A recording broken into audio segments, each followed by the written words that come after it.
Nature seems to always have a bizarre joke reserved for humanity illnesses that appear absurd, yet are undeniably real, as if some extraterrestrial intelligence were manipulating our biological systems from behind an invisible curtain. These strange syndromes don't just challenge the boundaries of modern medicine, they open doors to mysteries that remain unsolved. Imagine this: one day you wake up and realize your own hand no longer follows your will.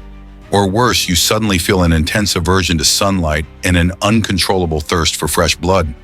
Scenarios like these sound like they're straight out of a horror novel, but in the realm of science, they're real, and sometimes even more terrifying than fiction.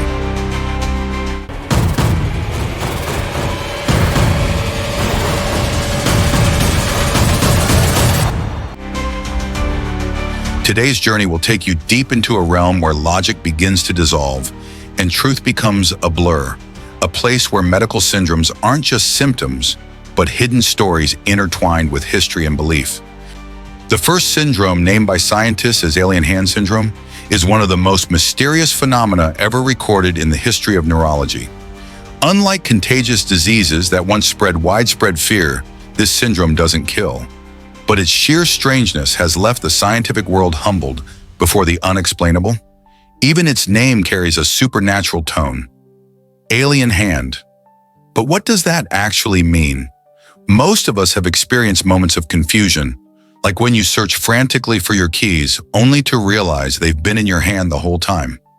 The brain and body don't always operate in perfect harmony. But with alien hand syndrome, this disconnect goes far beyond anything ordinary. Picture this. It's a quiet weekend night. You're lying in bed, your favorite music playing softly, gently, petting the small cat curled up beside you. Suddenly, your right hand clamps down around your throat with an unbelievable force. Your breath catches. Your vision begins to fade as though you're being strangled by some invisible entity. There's no demon, no intruder. The culprit is your own hand. As fictional as that sounds, it is the terrifying reality faced by many who suffer from this syndrome.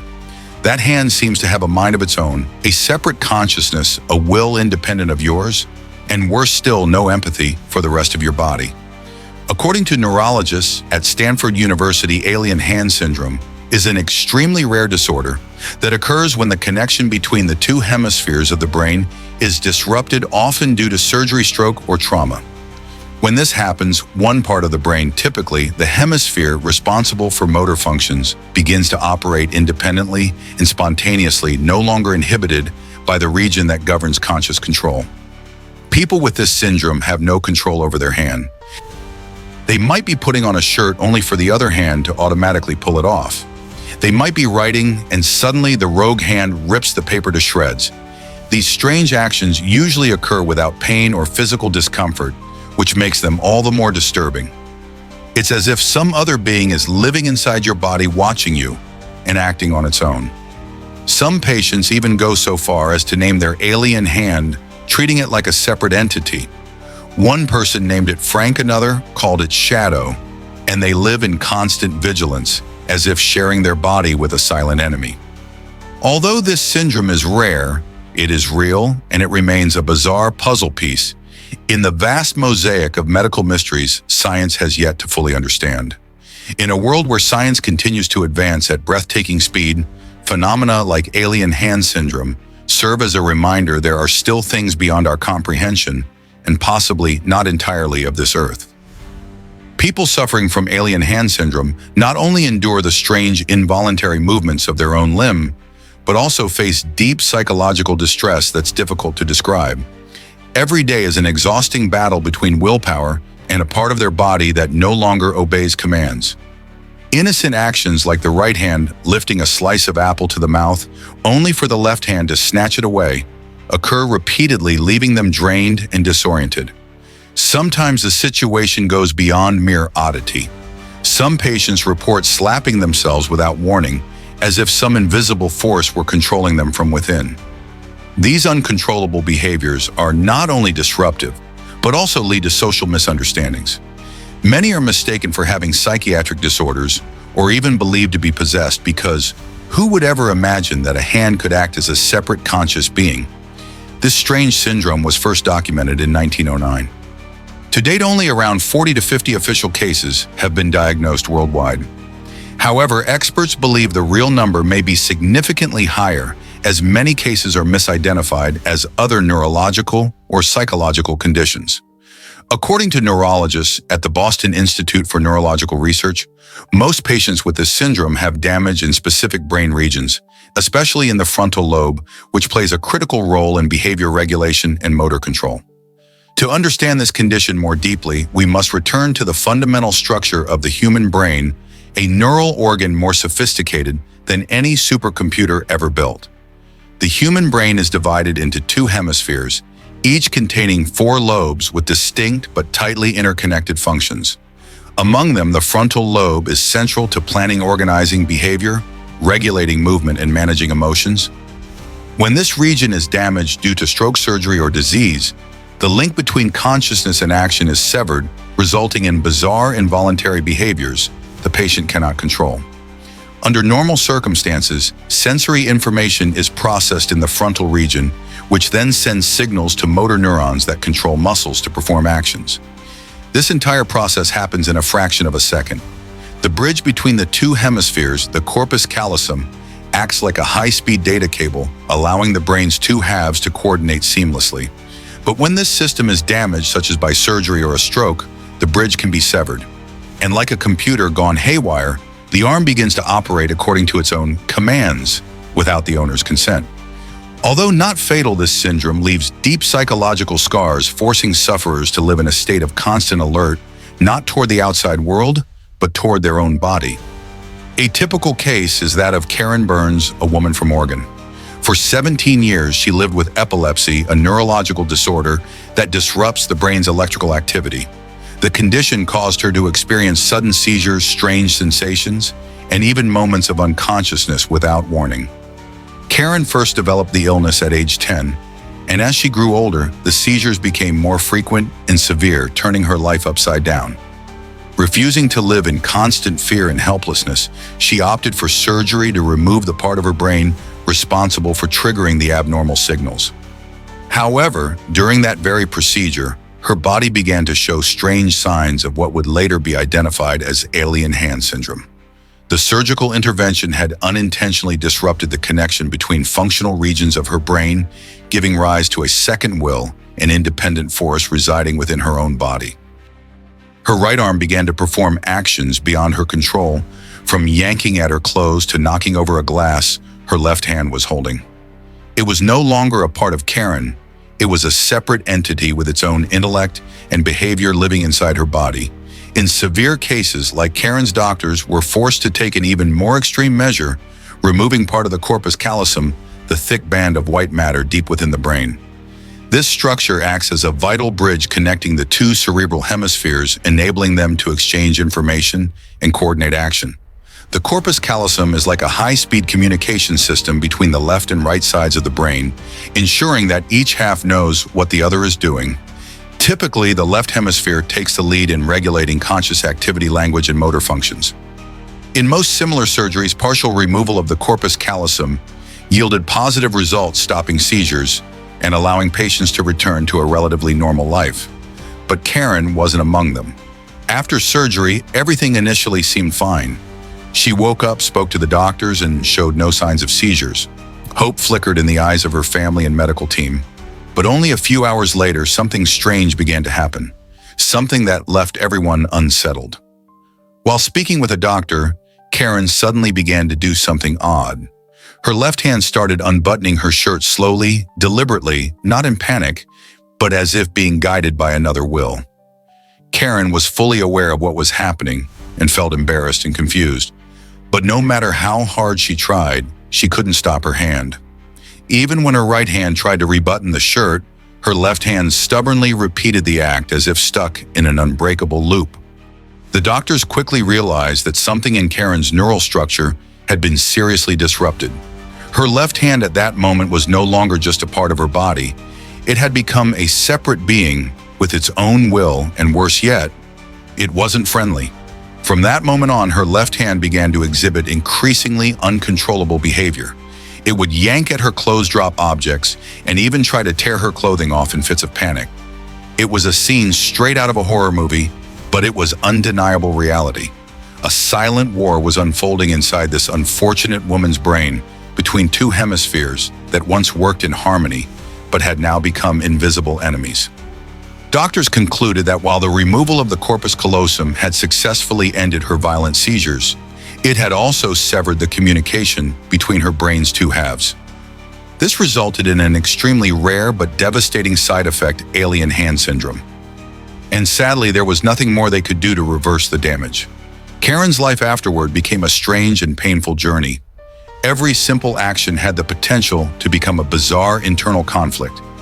If she lit a cigarette with her right hand, the left would immediately snatch it and extinguish it. On one occasion, when she accidentally swore out loud, her left hand reacted like a strict mother, raising up and slapping her across the face as if to scold her. Karen, a 55-year-old woman, no longer seemed to be the sole master of her own body, and she had no choice but to seek help from neurologists once again. After a series of tests and observations, researchers concluded that Karen was suffering from alien hand syndrome, a rare neurological disorder that to this day remains one of modern medicine's great unsolved mysteries. Despite the remarkable progress of science, no one has yet found a definitive cure for this bizarre syndrome. The human brain, often called the most complex machine on Earth, still harbors countless secrets beyond our understanding. And in a cruel twist of fate, instead of living in a fear of epilepsy, Karen now had to learn to coexist with an uncontrollable entity that existed right on her own body. But alien hand syndrome is not the only condition that has forced the scientific world to bow before the inexplicable. Another syndrome, known as vampire syndrome, has continued to challenge medical understanding for decades. When people think of vampires, the image that comes to mind is often of a supernatural being, living in the shadows, thirsting for blood, and cursed with immortality. The name Dracula, the central character in Bram Stoker's famous novel, has long since become a symbol of dread, embodying some of humanity's most primal fears. What's truly unsettling, however, is that the story might not be entirely fictional. Even Bram Stoker himself admitted that his character was inspired by a real historical figure, Vlad the Impaler, a notorious nobleman from Wallachia, now part of modern-day Romania. Vlad shocked all of Europe with his brutal methods of execution, impaling his victims on long stakes. It was believed that he drank the blood of his enemies as a means of asserting power and seeking longevity. And to this day, there are still people who believe that somewhere in the world, real-life vampire-like individuals exist, living in the shadows, surviving by drinking fresh blood and possessing a strangely ageless appearance. Then there is a rare and haunting condition, one that seems to exist outside the boundaries of conventional medicine. A syndrome whose very name evokes ancient legends. Vampire syndrome, a term that sounds like it belongs to fireside tales told under blood-red moons, is in fact real, and it haunts innocent patients across the world. In reality, this is an extremely rare medical condition that can turn an otherwise normal person into someone allergic to sunlight, hypersensitive to ultraviolet rays, and in some cases even prone to strange cravings for blood. This eerie phenomenon has blurred the lines between modern science and age-old legends of creatures that dwell in the dark. From a modern medical perspective, the ancient legends of vampires, once dismissed as pure fantasy, actually have a strong connection to a real medical condition known scientifically as porphyria. This is a rare genetic disorder involving abnormalities in the metabolism of heme, the red pigment in blood. The body becomes unable to properly process compounds called porphyrins, which are essential for producing heme, the main component of hemoglobin. Historically, as far back as centuries ago, scientists began to suspect a link between porphyria and vampire legends. But at that time, when the world still had little understanding of genetics and the human brain, anyone who showed strange symptoms, such as sensitivity to light, changes in appearance, or erratic behavior, was often labeled a heretic or monster. Scientific research grounded in reality was largely ignored. One of the most telling symptoms of porphyria is extreme sensitivity to sunlight, to the point that even brief exposure can cause burns, blisters, and permanent skin damage. Their skin may become disfigured, prone to scarring, and in some cases their jawbones or fingers may erode, resulting in sharp fang-like features. But it doesn't end there. Many patients with porphyria have urine that turns red or purplish, a phenomenon that terrified people in ancient times, who believed it to be a sign of tainted blood or a soul possessed by spirits. And so the legend of blood-drinking creatures, Fang's nocturnal habits, aversion to sunlight, and even a hatred of garlic began to spread. Strangely enough, nearly all these characteristics align closely with the symptoms of porphyria. Patients are often forced to live in darkness for most of their lives, only going out at night or on overcast days. In the Middle Ages, some primitive medical texts even suggested treating the condition by having patients drink animal or even human blood in an attempt to replenish their missing heme. This only added fuel to the belief that vampires were real. Moreover, porphyria is strongly hereditary. On average, it affects about 1 in every 200,000 people. If the father carries the gene, the risk of his son inheriting it can be as high as 25%. This helps explain why, throughout history, the disease seemed more common among royal or noble families where inbreeding was prevalent. And so rumors emerged about vampire dynasties' rulers who never seemed to age or who lived in dark palaces completely shielded from sunlight. However, porphyria isn't the only factor that has blurred the lines between disease and the undead. Another equally bizarre condition has also played a role in reinforcing the belief in vampires. That condition is known as catalepsy. Catalepsy is an extremely rare neurological disorder involving a combination of epilepsy, schizophrenia, and other central nervous system dysfunctions. During an episode, the affected person falls into a state of complete immobility, eyes wide open, body stiff as stone, unable to move or react with heartbeat and breathing slowed to nearly undetectable levels. It was this state that led to one of the most chilling tragedies in medical history, people being buried alive. Centuries ago, when medicine was still primitive, individuals with catalepsy were often mistaken for dead. They were placed in coffins and buried while still fully conscious, just paralyzed and unable to scream or move, their silent cries for help going unheard. Numerous recorded stories tell of exhumed bodies found in horrific positions, mouths frozen in silent screams, fingernails bloodied from desperately clawing at the coffin lid, but by then it was far too late. Now imagine if someone who had been dead and buried suddenly crawled out of their own grave, emaciated with wild eyes, pale skin, starved of oxygen. How would people in a superstitious society perceive them? The answer is clear: a vampire had risen from the dead. Today, modern medicine has the ability to determine life or death within seconds. But let's turn back time when such decisions were based solely on crude signs like weak breathing, a cold body, or wide, lifeless eyes. Then any judgment about life could easily be wrong. And it was precisely this lack of knowledge that led many people suffering from catalepsy, a state of extreme immobility, to be buried alive while still fully conscious. A cataleptic episode can last for hours, even days, long enough for those around to truly believe the person had died. When the victim regains consciousness inside a cold coffin, they often fall into shock and panic. If they manage to escape, they emerge with a distorted appearance, pale skin, wide, haunted eyes, looking no different than creatures rising from hell. This image contributed to the formation of the vampire rising from the grave legend in folklore. When the disease worsens, catalepsy not only affects physical movement, but also disrupts the endocrine system. The body begins to react abnormally. Fingernails and toenails grow long and curl inward. Thick hair begins to grow all over the body, as if undergoing a silent transformation. Everything happens quietly amidst a pain that no one can understand. The skin around the lips and gums becomes thinner, prone to tearing and shrinking, revealing the teeth, especially the canines jutting out sharply like a wolf's. On top of that, the patient's mouth frequently bleeds due to damage to soft tissues.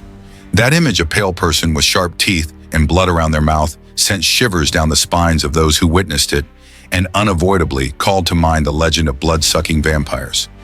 Legends may be fiction, but in real life, there have been individuals who truly behaved like vampires.